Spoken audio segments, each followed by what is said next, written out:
Bom, bom dia a todos. Obrigada pela presença dos que estão nos assistindo. É um prazer falar aqui para os clientes do PNST Advogados e amigos e parceiros sobre o novo tema da reforma do Imposto sobre a Renda. A reforma do Imposto sobre a Renda vem sendo apresentada em etapas no Brasil e é um tema que interessa a todos, principalmente essa reforma que atinge pessoas físicas e acionistas de empresas estrangeiras no Brasil. Tem impactos que interessam a muitas pessoas e empreendedores e multinacionais. Ainda é um projeto novo, a gente está começando ainda a ter as primeiras impressões, os primeiros estudos sobre o tema.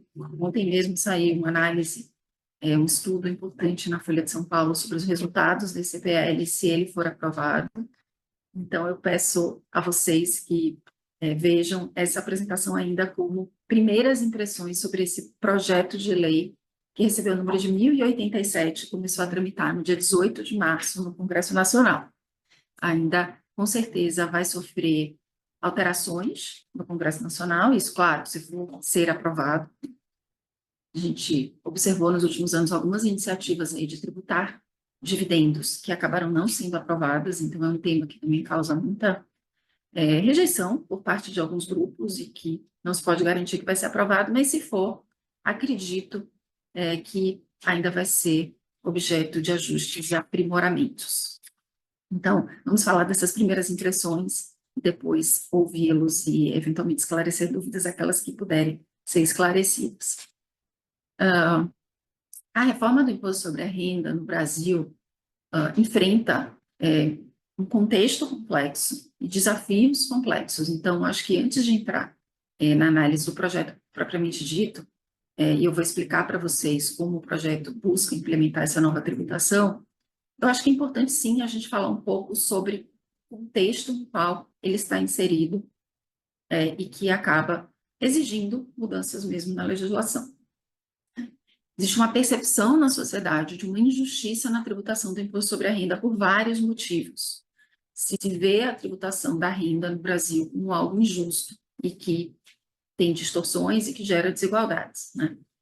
Talvez o tema que mais cause essa sensação seja a questão da defasagem da tabela progressiva do imposto de renda à pessoa física, que deveria ser atualizada periodicamente, mas que não é atualizada desde 2015 e que acaba abrangendo rendas que não deveriam abranger por conta da falta de atualização. Então, isso causa muita insatisfação. Eu fiz um teste, né, peguei ali a faixa de isenção da tabela do imposto de renda vigente no ano 2000, que era de R$ 900, e atualizei pelo IGPM, lá no site do Banco Central, até 2025. E esses R$ 900 hoje corresponderiam a R$ 6.132,33. Então, a gente já teria uma faixa isenta para todos os brasileiros de R$ 6.132,33. 90% da população provavelmente estaria abrangida por essa faixa de isenção, e isso acabou não acontecendo. Hoje a faixa de isenção é de R$ 2.259,20, e aí existe um mecanismo recente para não tributar rendas de até 2 salários mínimos que concede um desconto para zerar o imposto de quem ganha até 2 salários mínimos, mas não é uma atualização da tabela progressiva do imposto de renda. Então, isso já causa uma insatisfação em relação ao imposto de renda. Existe, como você sabe, uma promessa de campanha desse governo de isentar até R$ 5.000. Isso também traz aí um desafio, dificuldades políticas e principalmente do ponto de vista fiscal, de atualizar essa tabela para ter uma faixa de isenção de R$ 5.000. Né? Por quê? Porque a atualização completa da tabela gera muita perda de arrecadação e beneficia também as faixas superiores de renda. Quando você atualiza todas as faixas da tabela progressiva, todos são beneficiados e não só aqueles que têm uma renda mais baixa. Então, você acaba tendo uma perda de arrecadação muito grande. Em paralelo, outro ponto que causa essa percepção de injustiça é a questão da não tributação dos dividendos. Percebe-se como injusto não tributar dividendos quando a renda dos assalariados é tributada pela tabela progressiva, né? Isso num contexto que não é simples, porque o Brasil passou nos últimos anos por um processo que a gente chama de pejotização, né? Muito por conta das diferenças de tributação entre pessoas físicas e jurídicas, das vantagens de tributação da pessoa jurídica em face da tributação da pessoa física.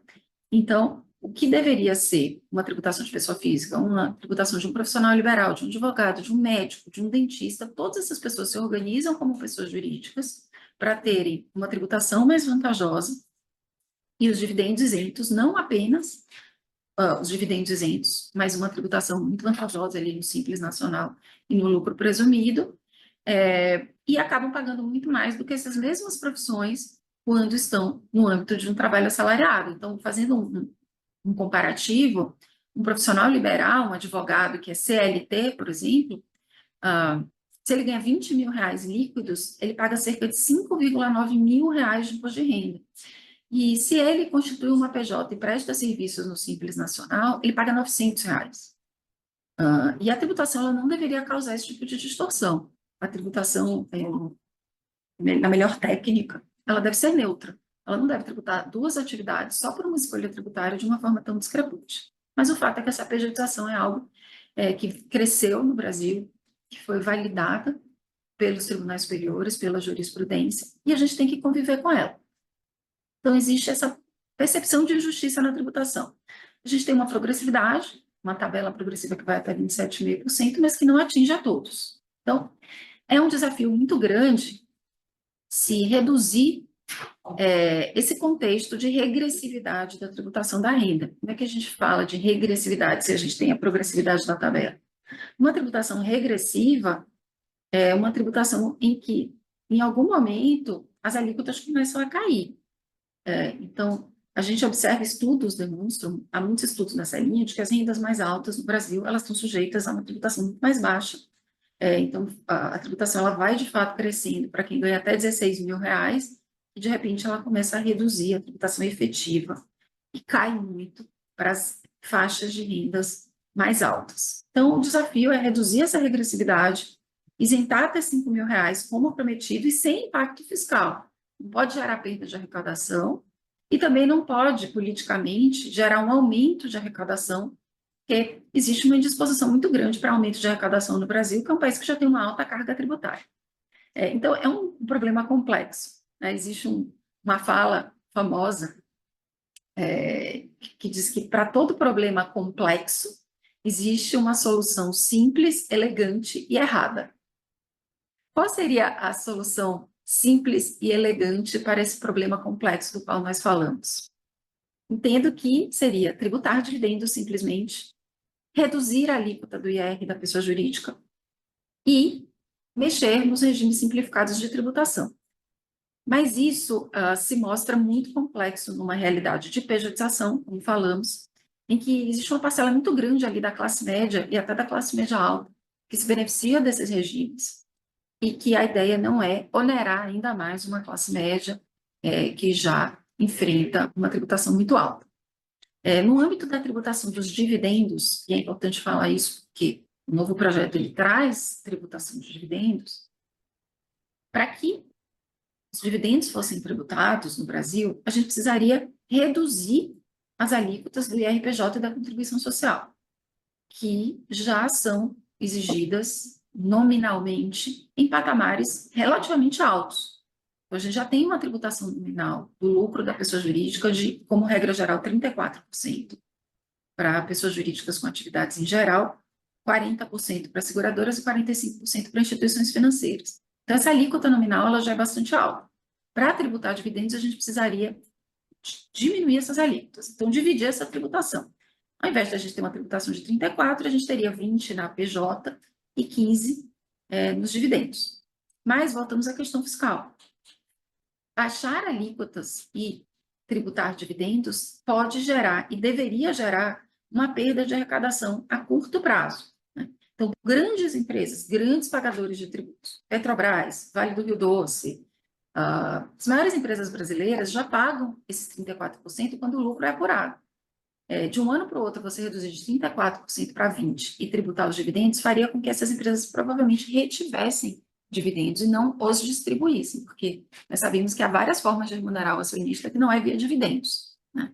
Então, do ponto de vista arrecadatório, é muito mais interessante para o governo manter essa tributação concentrada na pessoa jurídica, do que dividir essa tributação entre pessoa jurídica e dividendos, né? Por outro lado, também não é razoável tributar a 34% e acrescentar mais 10, 15% de tributação de dividendos. Então, a gente vai ver que o projeto ele cria um mecanismo para tributar os dividendos, mas limitando o total da tributação PJ mais acionista às alíquotas nominais. Então, eu vou tributar 10% os dividendos, desde que a soma da alíquota nominal da pessoa jurídica e dos 10% de dividendos não ultrapasse 34%. O projeto traz mecanismos que a gente vai ver e aí avaliar se são suficientes e eficientes ou não. A verdade é que essa percepção de injustiça na tributação e da pejotização, muitos estudos mostram que, ao contrário do senso comum que vem se criando, o grande problema, a grande lacuna que a gente tem na nossa legislação, ela não está na não tributação de dividendos, e sim nos regimes simplificados. O Brasil tem 2 regimes simplificados de tributação, o Simples Nacional e lucro presumido, quando o usual nos países do porte do Brasil é ter apenas um regime simplificado. Então, seria importante rever esses regimes, mas, de novo, são regimes amplamente utilizados e que sua revisão teria um impacto político muito grande, atingiria muitas pessoas. E também os incentivos fiscais, planejamentos no âmbito das empresas que estão no lucro real, o que acaba fazendo com que essas alíquotas nominais de 34%, elas não sejam efetivamente aplicadas sobre o lucro. Estudos mostram que, normalmente, a alíquota efetiva paga pelas pessoas jurídicas no Brasil no lucro real é de 20% a 25%, e no lucro presumido e no simples, muito menos do que isso. Mas, realmente, fazer uma reforma profunda nesses regimes simplificados seria muito difícil, politicamente enfrentaria muitas resistências, e acredito que por isso tenha sido feito esse projeto que mantém essas estruturas da forma como elas foram pensadas e tributa um imposto mínimo sobre altas rendas, com uma série de compensações. Então, é uma tributação mínima, não é uma tributação extra, é a garantia, ele busca garantir uma tributação mínima e que não ultrapasse as alíquotas efetivas do IRPJ. É um problema complexo e, consequentemente, a solução que é dada é uma solução complexa. Não se consegue fugir da complexidade. O que tem de positivo hoje é que soluções complexas podem se valer de tecnologia para serem aplicadas. Então, todo esse cálculo que a gente vai ver a seguir do imposto mínimo, ele é complexo, mas, sendo otimista, ele vai poder ser feito pelo programa da declaração do imposto de renda da pessoa física, e ninguém vai precisar calcular manualmente qual o imposto devido. Mas é importante que a gente entenda os conceitos que estão aqui, até para a gente ter uma noção de quem vai estar sujeito ou não se o projeto for aprovado. Então, o que o projeto faz para enfrentar esses desafios, né? Para resolver a falta de atualização da tabela progressiva, ele dá um desconto para zerar o imposto de quem ganha até R$ 5.000 por mês. Então, não se trata de atualização da tabela, e sim de um desconto para quem ganha até R$ 5.000. Então, essas pessoas vão ficar isentas. Existe também um desconto, novamente, mas um desconto diferenciado para quem ganha de R$ 5.000 a R$ 7.000. É um desconto linear que vai aumentando, começa alto e vai diminuindo até R$ 7.000. E, por fim, a manutenção da tabela progressiva vigente para quem ganha mais de R$ 7.000, tem um pequeno ajuste ali de poucos reais, só para que esse conjunto aí de medidas opere adequadamente. Então, a questão da tributação reduzida para R$ 5.000 a R$ 7.000 é reduzida dessa forma.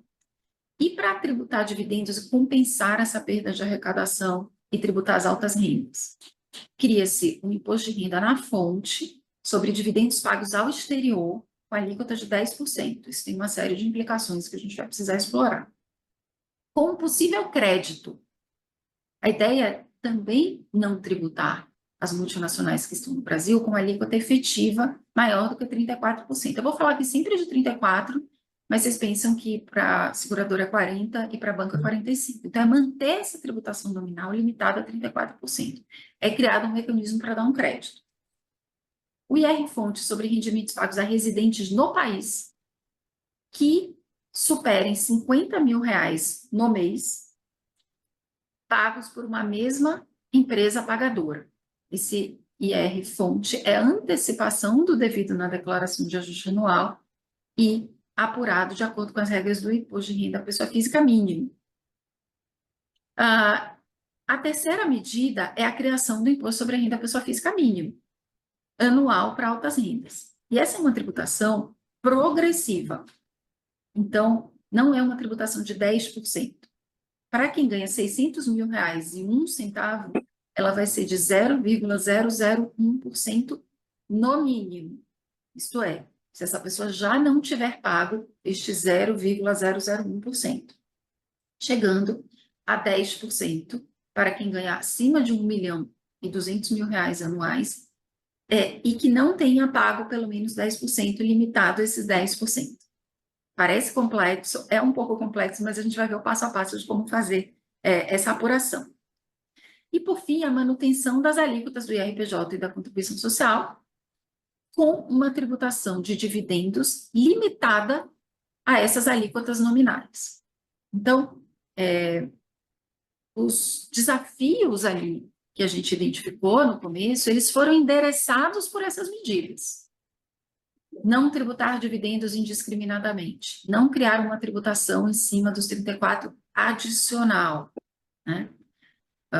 Tributar apenas as altas rendas e não aquela classe média alta pejotizada, apenas as rendas realmente altas.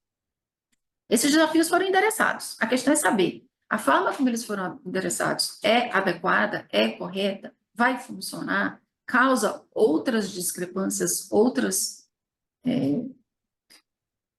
injustiças? É isso que a gente vai começar a explorar, né? Então, falando da isenção de 5 mil até 7 mil reais, não existe uma nova tabela do imposto de renda, né? E sim uma tabelinha, que está lá no projeto, que é essa que está aqui na tela, que é uma tabelinha de descontos. Desconto total até 5 mil reais, e um desconto que começa alto e vai sendo reduzido de 5 a 7 mil reais. Então, a gente vai ter duas tabelas convivendo. A tabela progressiva, que sofreu um pequeno ajuste ali só na primeira faixa, mas é a mesma de sempre. E essa nova tabela de descontos. Então, esse é um novo paradigma de tributação progressiva da renda. Historicamente, a gente sempre teve uma faixa de isenção igual para todo mundo. Então, sua renda podia ser de 5 mil, 10 mil ou 50 mil, você ia ter aquela faixa de isenção de 2.400 reais. Todo mundo tinha uma parte da sua faixa isenta, igualmente isenta. Agora, aquela faixa até 7 mil reais tem um tratamento completamente diferente da faixa de renda de 7.001 reais em diante, que vai estar sujeita à tabela progressiva. Eu ainda não consegui fazer comparativos ali para entender como é que vai ser esse gap entre 7.000 e 7.500 reais de tributação, para ver se ali vai ter alguma discrepância muito, muito forte que possa causar ali um prejuízo e uma falta de isonomia na progressividade, mas é algo que vai ter que ser verificado. O fato é que, de fato, vai ser dado esse benefício. Eu dou aqui um exemplo de uma enfermeira com remuneração mensal de R$ 6.300. Atualmente, ela paga R$ 670 de imposto de renda, cerca de 10%, na tabela progressiva. Ela, se aprovado o projeto, vai pagar um pouco menos, vai pagar 8%, cerca de R$ 530. Isso dá uma economia anual de R$ 1.822, que é algo que faz diferença aí nessa faixa de renda. Então, o projeto consegue dar, sim, esse alento à classe média que se buscava propor Resta saber se vão ser criadas outras discrepâncias aí pelo fato de a gente ter uma tributação até R$ 7.000 e uma tributação diferente para rendas acima de R$ 7.000. E aí a gente já pula para a tributação mínima para altas rendas. Então, a gente tem um novo tratamento até 7.000, um novo tratamento a partir de 600 mil. Quem está entre 7.000 e 600 mil reais de renda anual não está sujeito a essa nova tributação, né? Então, os principais aspectos da tributação mínima para altas rendas são incidência para rendas acima de 600 mil reais anuais que estejam subtributadas. Não afeta salários, honorários, aluguéis que já tenham sido tributados na fonte, ou mesmo rendas que, no seu todo, já tenham tido uma tributação suficiente, de acordo com a alíquota aplicável, que é progressiva de 0,1% a 10%. Então, acima desses 600 mil reais de renda total, vai ser verificada a aplicação de uma alíquota mínima, que começa em 0,001% e chega até 10% para rendas acima de R$ 1.200.000 anuais. No fim das contas, o que a gente vai observar é que essa tributação mínima, ela principalmente vai ser aplicada para rendimentos isentos, como dividendos, majoritariamente dividendos, quando o total do imposto pago no ano for inferior a 0,1% a 10%, dependendo da faixa de rendimento. Além disso, essa incidência também poderá ser limitada ou mesmo afastada, considerando um percentual do imposto de renda e da contribuição social sobre o lucro pagos pela PJ. Então, se essa PJ já pagar 34% efetivamente de alíquota efetiva sobre o seu lucro, pode ser dado um desconto sobre os dividendos. Também a gente vai ver aqui como é que vai funcionar esse mecanismo. Além disso, a gente tem os IR-fontes, que é um aspecto muito relevante, 10% para dividendos pagos por exterior, com possível crédito, e 10% sobre dividendos pagos a residente no país superiores a R$ 50 mil por empresa por mês. Falando dos dividendos, né? No caso dos dividendos pagos a residentes no exterior, a alíquota é de 10%, independentemente do valor do dividendo pago, tá? Isso é um ponto que tem que ser bem avaliado em termos de um desincentivo ao investimento estrangeiro no Brasil. Certamente é uma frustração para as empresas multinacionais que operam no Brasil, que estão acostumadas a ter a isenção dos dividendos, o pagamento, devolução dos lucros para as matrizes isenta de imposto sobre a renda. Então, esse, de fato, é um ônus adicional que está sendo criado. Existe um crédito, um limitador dessa tributação, mas há dúvidas se esse crédito vai ser eficiente para garantir que a tributação total, lucros somados a dividendos, ficará limitada à alíquota de 34%. Mas há essa previsão na lei. O que a lei diz? Se a soma da alíquota efetiva de tributação da pessoa jurídica com a alíquota de 10% dos dividendos ultrapassar essas alíquotas nominais de 34% de RPJ à contribuição social sobre o lucro, o Poder Executivo vai conceder um um crédito ao beneficiário no exterior, calculado sobre o montante dos dividendos pagos. Então, a gente vai verificar qual é a alíquota efetiva de RPJ, contribuição social, que essa subsidiária de uma multinacional paga no Brasil. E aí a legislação explica como fazer o cálculo da alíquota efetiva. Essa alíquota efetiva é de 28%. 28 somado a 10 dá 38. 38 ultrapassa a soma das alíquotas efetivas, que é 34. Então, ali a gente tem 4% a mais. Esses 4% vão ser aplicados ao montante dos dividendos pagos e vão gerar um crédito que poderá ser pleiteado pelo beneficiário no exterior em até 365 dias do encerramento do exercício. Então, existe todo um procedimento burocrático para essa multinacional no exterior, para essa matriz no exterior, eventualmente pleitear esse crédito sobre os dividendos pagos. Isso vai ser uma questão aí a ser enfrentada na tramitação do projeto, acredito que vai gerar muito questionamento das multinacionais que estão no Brasil. Um ponto importante é que as multinacionais que estão sediadas em países que têm tratado para evitar a dupla tributação com o Brasil, vão estar numa situação privilegiada em relação a outras, por exemplo, nos Estados Unidos, que não têm tratado firmado com o Brasil. Como é que os tratados tratam dos dividendos? Eles dizem que o país de origem, onde está sediada a empresa que vai pagar esses lucros, pode tributar os dividendos distribuídos. Então, os tratados autorizam essa tributação de dividendos. Alguns tratados limitam a alíquota aplicável aos dividendos. A menor alíquota prevista em tratado, mínima ou máxima, é de 10%. Se não me engano, no tratado com o Japão. A gente tem limitações a 10%, a 12,5%, mas a maioria a 15%. Então, a alíquota de tributação que está sendo prevista no projeto, ela é aceita por todos os tratados. Não há ali uma discrepância em relação aos tratados. Agora, o tratado também prevê o direito ao crédito no país de destino, contra o imposto pago no país de destino dos dividendos, da tributação dos dividendos no país de origem.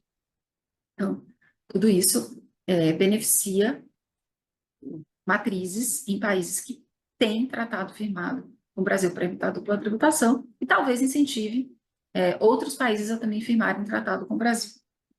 Essa é uma questão que eu considero bem sensível no projeto, que é a tributação dos dividendos pagos em multinacionais. É um aspecto importante para o projeto parar de pé em termos fiscais. Sem essa arrecadação, você não consegue recuperar a perda de arrecadação da redução da tabela progressiva. Então, acredito que vai ser uma queda de braço aí na discussão do projeto. E aí a gente começa a agora olhar para o imposto sobre a renda mínimo anual das pessoas físicas brasileiras com renda até R$ 600 mil anuais. Eu acho que eu não falei, eu vou voltar aqui um pouquinho, dos dividendos pagos a residente. Quando eles ultrapassam R$ 50 mil, pelo projeto, o valor total é tributado antecipadamente a 10%. Então, quem receber R$ 55 mil de dividendos no mês, já vai sofrer a retenção na fonte de R$ 5.500, tá? Isso vai ser ajustado na declaração de ajuste anual e pode, e muito provavelmente, em muitos casos, vai virar restituição, mas é uma antecipação considerável de 10% sobre dividendos superiores a R$ 50 mil. Então, um sócio de um escritório de advocacia que recebe dividendos superiores a R$ 50 mil, R$ 55 mil, vai sofrer R$ 5.500 de retenção. Talvez devesse ser regulada essa incidência para que os 10% incidissem só sobre o que ultrapassa R$ 50 mil, só sobre os 5. Talvez isso fosse suficiente para alcançar a meta de arrecadação aí necessária para compensar as perdas. Talvez, acredito eu, que esse seja um ponto de revisão aí no projeto para onerar menos os dividendos antecipados. E acredito que isso seja possível, até porque a gente vai ver mais adiante que, com todos os redutores que o projeto prevê, na prática, de fato, quem vai pagar o imposto de renda pessoa física mínimo é quem ganha acima de R$ 1 milhão, e não quem ganha acima de R$ 600 mil por ano. Então, tributar só o que ultrapassa 50 mil talvez seja suficiente e talvez isso seja ajustado no projeto mais para frente, se for possível, em termos fiscais. Mas é um ponto também muito importante, que certamente vai gerar bastante reação. Eu acho que tem alguém com o microfone aberto, que está voltando comigo para mim. Já parou. Bom, vamos falar agora da apuração do imposto de renda anual mínimo. É muito interessante. Pode-se dizer que é complexo, mas eu particularmente achei um mecanismo engenhoso e interessante para se alcançar os objetivos, embora tenha algumas críticas em alguns pontos também. Primeiro passo é verificar quem está sujeito a esse imposto de renda pessoa física mensal anual. Quem são as pessoas que têm alta renda e que, em tese, podem se sujeitar a esse imposto?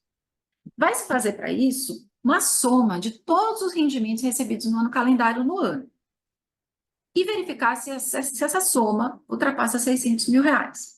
Nessa soma vão ser feitas algumas exclusões, né? Vai se colocar ali rendimento do trabalho assalariado, rendimento de aplicações financeiras, dividendos, tudo que a pessoa recebeu de rendimento no ano, isentos, sujeitos à tributação exclusiva, definitiva, na fonte por antecipação, é uma cesta de rendimentos. Verifica-se esse valor e vão ser feitas algumas deduções. Ganhos de capital. Ganhos de capital o quê? Na venda de um imóvel, não os ganhos de capital referidos em bolsa. Por que a gente está excluindo ganho de capital aqui? Faz todo sentido. Porque se você vende um imóvel, isso normalmente na maioria das pessoas, para a maioria das pessoas acontece uma ou duas vezes na vida, um imóvel de um valor alto. Vendi um imóvel de R$ 1.000.000. Não significa que você é uma pessoa de alta renda. Significa que naquele ano você vendeu um imóvel de R$ 1.000.000. Então não faz sentido incluir essa renda, que é excepcional, nessa conta. Então, ganhos de capital, exceto aqueles auferidos em bolsa, vão ser excluídos já nesse primeiro momento. Depois, rendimentos recebidos acumuladamente tributados exclusivamente na fonte. Dá para ouvir? O que são esses rendimentos recebidos acumuladamente? Também é uma situação muito excepcional. Por exemplo, quem ganha uma ação trabalhista recebe diferenças salariais de vários anos. Isso é uma coisa que acontece uma vez na vida. Quem ganha uma ação de revisão de aposentadoria recebe diferença de rendimentos ali de vários anos. A legislação do imposto de renda prevê uma forma de tributação desses rendimentos recebidos acumuladamente, menos onerosa, e esses rendimentos vão ficar fora dessa conta. E, por fim, os valores recebidos em doação, em adiantamento de legítima ou herança. Então, é a mesma coisa, uma vez na vida só, que a gente, ou poucas pessoas também, recebem doação ou herança. Então, isso não vai lhe qualificar como uma pessoa de alta renda naquele ano que você recebeu o seu adiantamento de legítima ou herança. Fora isso, nessa primeira etapa, entram todas as rendas auferidas. Bom, verifiquei que estou sujeito, por essa conta, estou sujeito ao IRPF mínimo. Aí a segunda etapa é que alíquota vai ser aplicada para apurar o meu IRPF mínimo. E aí tem uma fórmula para se chegar a essa alíquota que é até relativamente simples. Eu, que sou uma pessoa que não sou boa de fórmula, consegui fazer minhas continhas aqui. Então, você vai pegar sua renda, por exemplo, R$ 610.000, dividir por 60 mil e abater 10. 610 mil dividido por 60 mil menos 10 dá 0,17. Esse é o meu imposto de renda mínimo. Se eu ganhei 610 mil, meu imposto de renda mínimo que eu tenho que ter pago sobre o total das minhas rendas rendimento anual de 750 mil, a minha alíquota vai ser 2,5%.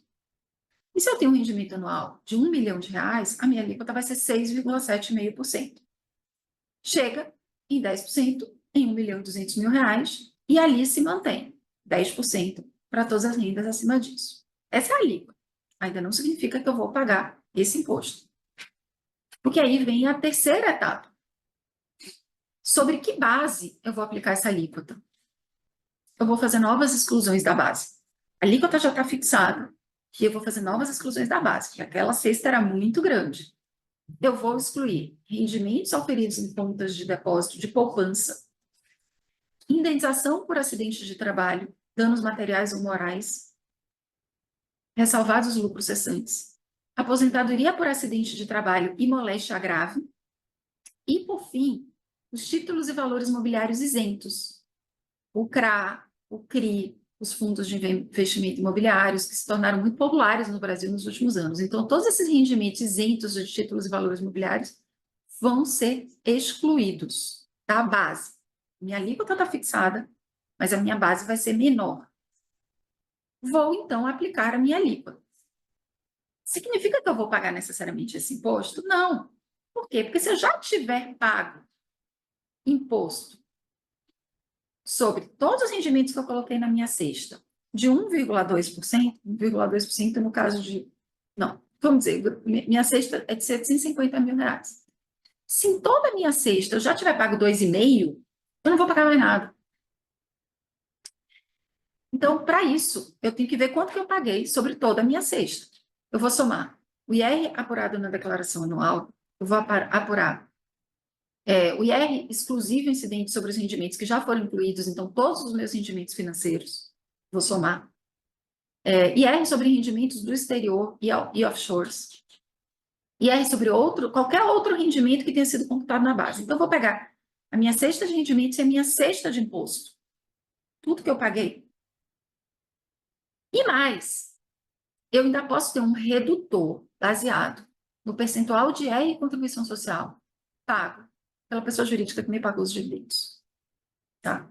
Então, uma série de redutores são aplicados. Eu vou abater todo o imposto que eu paguei, e só se eu não chegar a 2,5, no exemplo de 750 mil, eu vou pagar mais alguma coisa. Por conta de todo esse cálculo, estudos já... Ontem foi publicado o estudo, eu ainda não consegui ler o estudo todo, mas foi publicado na Folha de São Paulo, o resultado desse estudo, estudos mostram que, na prática, só quem vai ter imposto a pagar é quem ganha acima de R$ 1 milhão, pelo menos, de rendimentos que não tenham sido tributados nesse mínimo de 6,7%. Então, realmente, é um grupo muito reduzido, com base nesse estudo do Observatório, esqueci o nome do instituto que publicou esse estudo. Mas já foram feitas simulações, esse instituto tem as bases da Receita Federal à disposição para fazer simulações. Então, com todas essas exclusões, só quem ganha acima de R$ 1 milhão pode ter que pagar. É muito pouca gente. Esse estudo também mostra que a arrecadação, mesmo nessa base reduzida, deve ser suficiente para compensar a perda. Vamos torcer que sim, né? Eu vou falar em seguida sobre o redutor. Esse redutor baseado no percentual de RPJ e contribuição social pago pela PJ pagadora dos dividendos. Né? Então, após a aplicação desse redutor, a gente vai chegar num resultado de imposto a pagar ou restituir, porque pode já ter sido pago mais imposto ao longo do ano do que o devido, e aí vai ser devida essa diferença apurada na declaração de ajuste anual. Agora vamos para o redutor. Falei para vocês no começo que se a pessoa jurídica que paga os dividendos já for tributada com alíquota efetiva de 34%, isso vai dar um desconto nos dividendos, mas qualquer que seja a alíquota efetiva, se ela for somada à alíquota aplicável aos dividendos e ultrapassar a alíquota nominal, isso gera um desconto. Então, quando é que é concedido o redutor? Quando a soma da alíquota efetiva da PJ, mas a soma da alíquota efetiva da pessoa física, do imposto de renda pessoa física mínimo, que são aquelas alíquotas ali que a gente viu, progressivas, 0,1, 2,5, etc. Se essa soma ultrapassar 34%, qual a mensagem? Eu não vou tributar lucro acima de 34%, somando o lucro e dividendo. E as alíquotas nominais consideradas têm que levar em conta a atividade, mas, em geral, 34%. E aí vem as regrinhas para apurar esse redutor, né? Primeiro, a gente tem que saber qual a alíquota efetiva de tributação da PJ. E para isso, a gente vai ver o total do imposto pago pela PJ e da contribuição social sobre o lucro, total do IRPJ e da contribuição social sobre o lucro pagos no ano, e o lucro contábil. Eu vou ignorar o lucro real, o lucro presumido, o simples. O que importa é o lucro contábil. Olho para o imposto pago, olho para o lucro contábil, eu vou ver qual a razão obtida, né? Meu imposto pago foi 200 mil, meu lucro contábil foi 1 milhão. Qual a minha alíquota efetiva? 20%. E qual a alíquota efetiva do imposto de renda mínimo? O acréscimo de valor devido de imposto de renda mínimo, resultante da inclusão dos lucros e dividendos na base, e o montante dos dividendos pagos. Então, basicamente, quanto que eu tenho de imposto de renda mínimo sobre aqueles dividendos, porque eu posso ter imposto de renda mínimo sobre outros rendimentos isentos que não são dividendos. Então, quanto que eu estou pagando efetivamente sobre dividendos na pessoa física e quanto que a pessoa jurídica efetivamente pagou, né? Então, se a pessoa jurídica mostrar que ela pagou 25% de alíquota efetiva e o meu imposto de renda mínimo é 10%, a gente tem 35%, e não 34%. Então, eu vou ter 1% ali que eu vou aplicar sobre os dividendos e isso vai me dar um redutor. Basicamente é isso. esse lucro contábil da pessoa jurídica, como é que eu vou saber qual é o lucro contábil da pessoa jurídica? Para as empresas que estão no lucro real, empresas grandes, é exigida a apresentação das demonstrações financeiras, tá? E pode-se usar as demonstrações financeiras consolidadas também.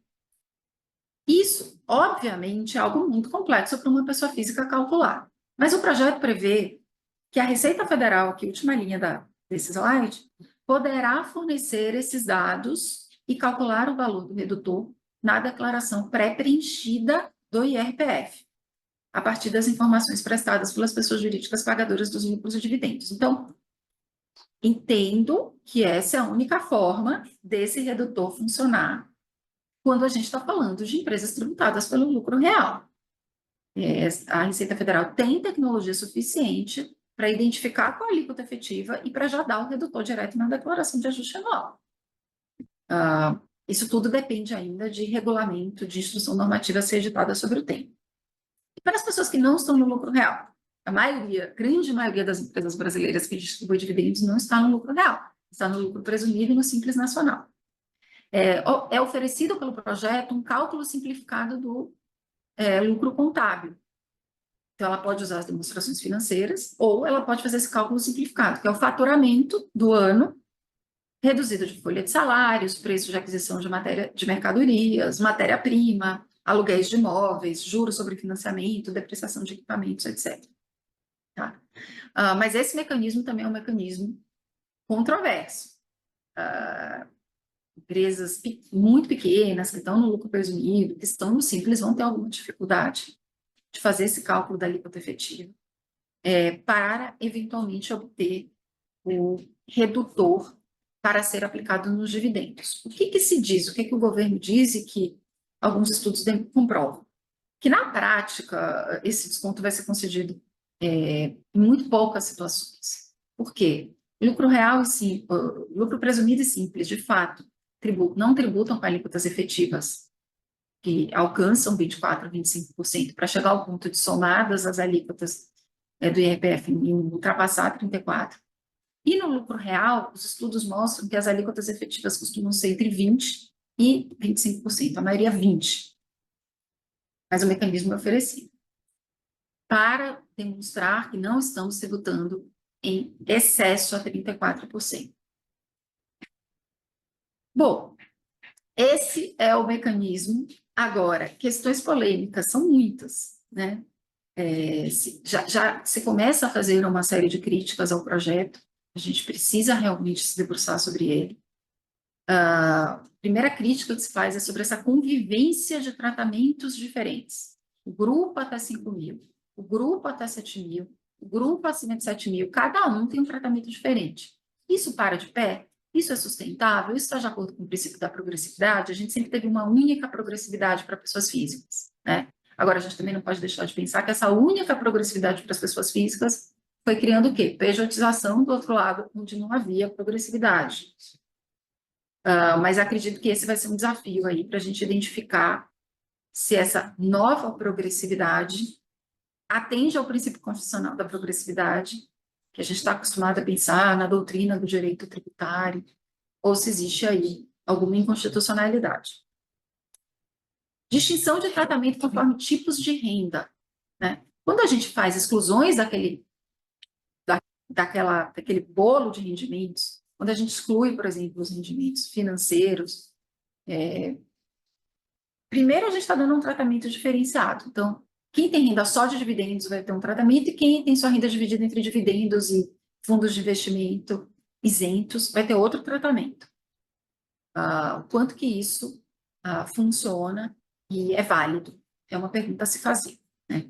A gente sabe que essa exclusão ali dos rendimentos financeiros isentos já foi feita ali com uma concessão ao mercado financeiro, que certamente iria reclamar bastante se esses rendimentos isentos fossem tributados. E também se entende que esse tipo de investimento, CRA, CRI, fundos de investimento imobiliário, eles dinamizam muito a economia e eles têm trazido recursos importantes para a nossa economia. Então, essa é uma questão a ser enfrentada também. Diferença de tratamento entre nacionais e estrangeiros, o IR sobre dividendos. Esse é um ponto sensível, né?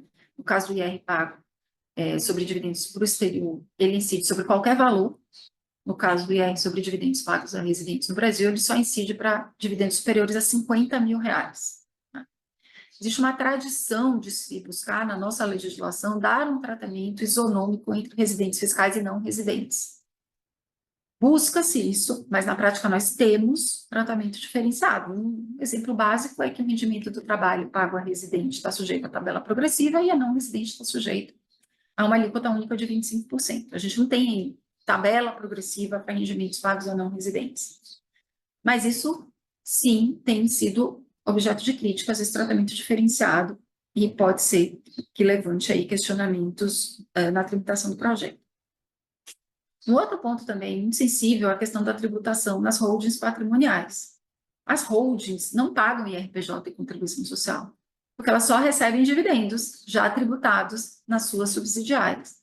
E é muito comum, seja em grandes, médias, pequenas empresas, se concentrar o grupo econômico numa holding, que é essa holding, Itaú, né? Itaúsa, é que distribui dividendo para todo mundo. Então, quem for sócio da Itaúsa não vai ter nenhum redutor de imposto de renda, por mais que o Itaú já pague uma alíquota efetiva alta. Então, a solução que é dada pelo projeto para isso é a utilização das demonstrações financeiras consolidadas para dar o crédito do imposto. Isso vai ser objeto de regulamento ainda, porque a rigor as demonstrações financeiras consolidadas não estão... dizer que vai se usar demonstrações financeiras consolidadas não está dizendo que você pode usar o crédito de imposto de renda de todo o grupo. Tudo isso vai ser objeto ainda de regulamentação, depois que o projeto for aprovado, dependendo de como ele seja aprovado. Então, são muitas as dúvidas, são muitos questionamentos. A ideia aqui hoje foi realmente explicar o projeto, porque não adianta a gente ouvir uma explicação do governo, que só traz o viés do governo, a gente só lê em jornal o que os jornais estão falando, porque sempre falta alguma informação ali. Né? Então, explicar esse projeto, ouvir dúvidas, esclarecer dúvidas e pensar junto para se preparar para o caso de ele ser aprovado.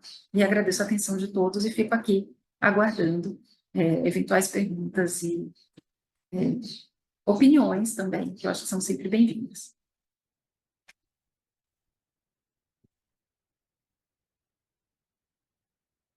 Não sei se aqui no chat tem alguma pergunta. A Nicole falou, acredito que tenha sido o estudo do Observatório de Política Fiscal da FGV. Foi exatamente esse estudo do Observatório de Política Fiscal da FGV que falou que, na prática, só rendas acima de R$ 1 milhão devem ser tributadas por conta de todos os redutores. Ainda não li o estudo, já estou com ele, mas saiu na Folha de São Paulo ontem um artigo sobre esse estudo. É muito interessante. Não sei se algum outro participante gostaria de fazer perguntas.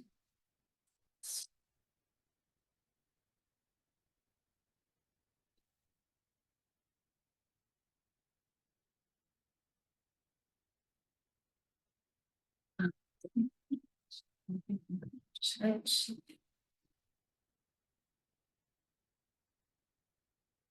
Lucas.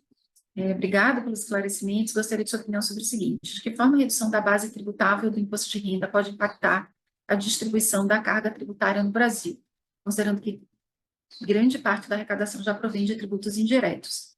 Essa é uma pergunta muito boa, Lucas. O que acontece? Falando num sistema regressivo, uma outra característica da regressividade do sistema tributário brasileiro é que ele onera muito mais o consumo do que a renda e o patrimônio. Essa é uma característica do nosso sistema. E ao onerar mais o consumo do que a renda e o patrimônio, isso acaba onerando os mais pobres que consomem mais a sua renda. O que o estudo sobre, esse estudo da FGV, falou sobre isso consta na matéria da Folha de São Paulo, é que essa tributação só vai atingir pessoas que ganham acima de R$ 1 milhão subtributados, e que deve gerar até um pequeno ganho de arrecadação a longo prazo. Que esse pequeno ganho deveria ser transferido para a redução da tributação do consumo. E eu concordo com isso. A gente tem a reforma tributária do consumo agora, que foi aprovada, que vai entrar em vigor em breve, que ela vai ter como efeito, como um dos seus efeitos, demonstrar quanto efetivamente de imposto a gente paga sobre o consumo.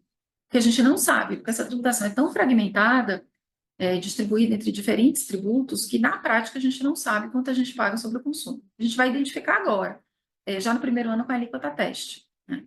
E qual a ideia? Calibrar a tributação do consumo, quando a gente conhecer essa tributação melhor depois da reforma, para reduzir a tributação do consumo e aumentar a tributação da renda e do patrimônio.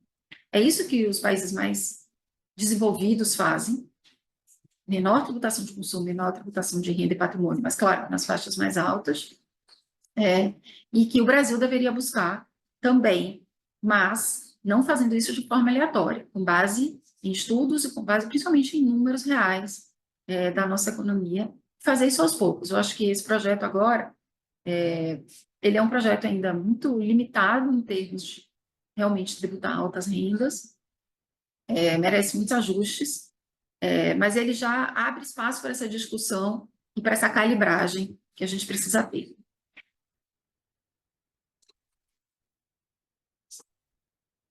Mais alguma outra pergunta, além do Lucas?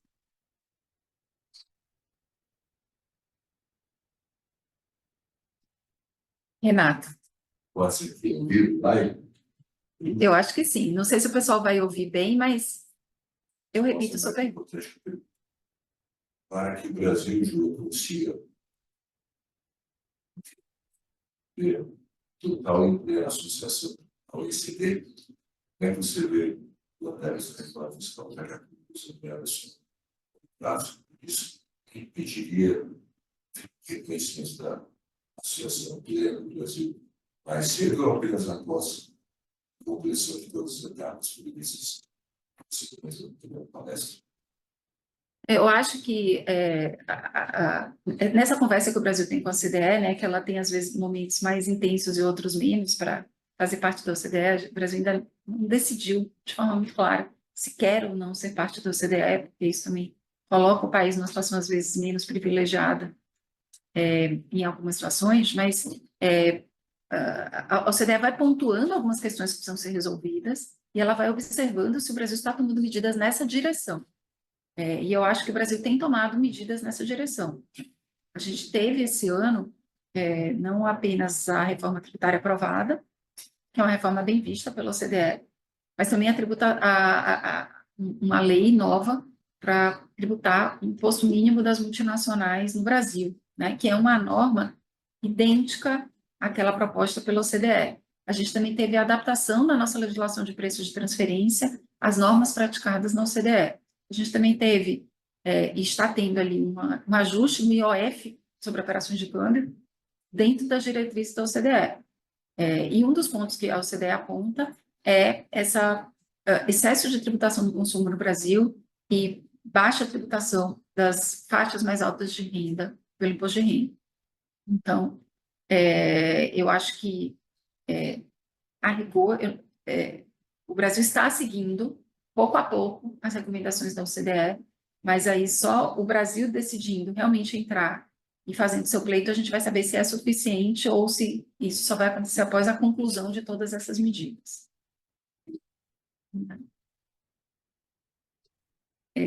Mais uma pergunta aqui.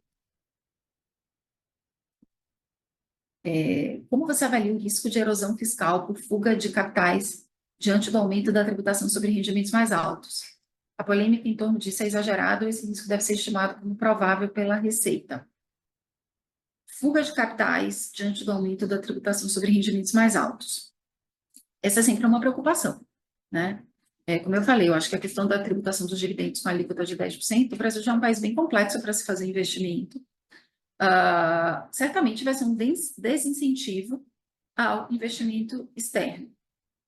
Por outro lado, esse medo, ele também não pode impedir o país de ajustar a sua tributação. Então, é algo aí que se tem que encontrar um caminho do meio, né? Com relação à fuga de residentes fiscais no Brasil por conta dessa tributação, também essa é outra preocupação. Mas, sobre a fuga de residentes fiscais por conta dessa tributação, acho que a preocupação é menor, ela acontece com alíquotas muito baixas e que dificilmente esse residente fiscal no Brasil vai encontrar um contexto de tributação da renda em países desenvolvidos menor, tá? Então, a gente não está falando de tributação de grandes fortunas, que é um imposto super problemático, né? A gente está falando de um imposto mínimo aqui, de 10% sobre rendas subtributadas. Então, no fim, é alguém que tenha uma renda de R$ 1.200.000, sendo obrigado a pagar pelo menos 10% sobre o total da sua renda. Que em países desenvolvidos, em países ricos, essas pessoas dificilmente vão querer morar em países que não sejam desenvolvidos ou ricos, essa tributação tende a ser maior. Então, por este modelo, eu não acho que a gente corre o risco de as pessoas quererem mudar a sua residência fiscal para outro país.